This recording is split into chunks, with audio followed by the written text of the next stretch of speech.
Before this story begins, you need to understand one thing. Some events are so destabilizing, so impossible to explain, that the people in power decide the public should never know the full truth. For decades, documents were sealed, witnesses stayed silent, and the official version of events remained unquestioned. What you're about to watch isn't just a story about an incident. It's a story about how far institutions will go to keep something buried. This documentary uncovers the fragments that survived, and the truth they were never meant to reveal.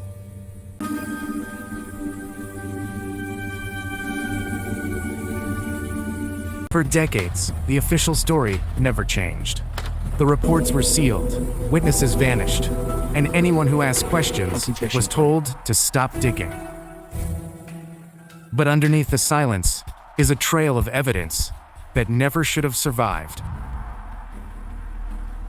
This is the cover-up that lasted longer than the truth itself. It began with a single event, sudden, confusing, and deeply inconvenient. An incident that produced too many questions and not enough answers. Authorities issued a statement within hours, a polished explanation with no room for doubt. But something about the speed felt wrong.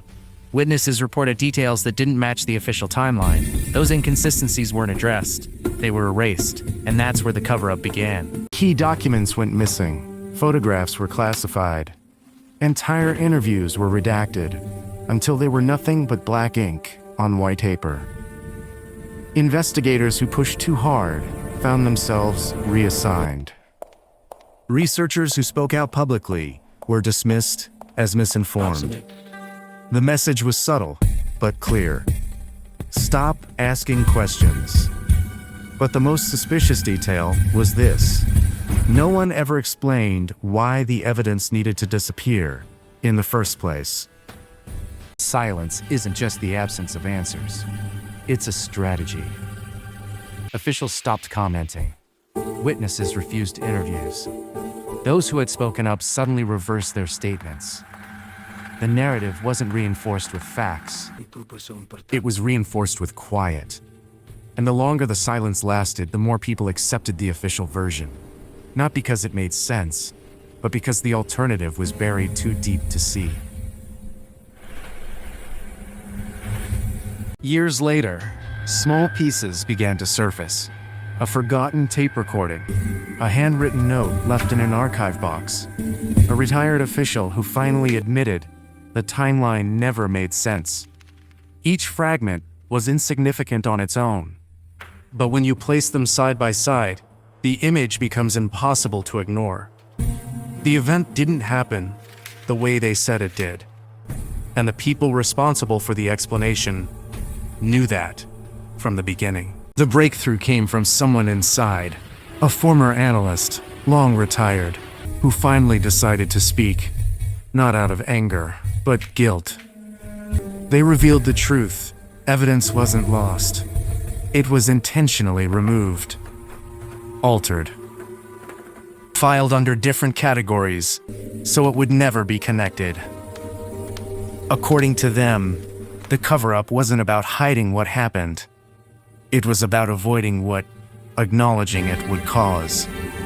Panic, instability, loss of control. Every cover-up has a motive. This one wasn't money, or power, or revenge. It was fear. Fear that the truth would expose failures. Fear that the public would react in a way the authorities couldn't control. Fear that the system protecting them would collapse. So they chose silence, not because it was the right decision, but because it was the easiest. Decades later, independent researchers reconstructed the original timeline. Piece by piece, the erased evidence came back into focus. The silence didn't protect anyone. It only amplified the damage. And the truth, once revealed, was not shocking because of what happened, but because of how far people went to hide it. The cover-up had become bigger than the incident itself. A cover-up can survive for years, sometimes decades, but it can't survive forever.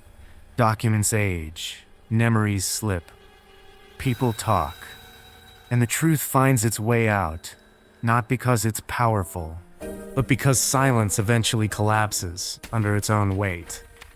And this story is a reminder of something uncomfortable. When an explanation is too neat, too fast, too convenient, it's rarely the whole story.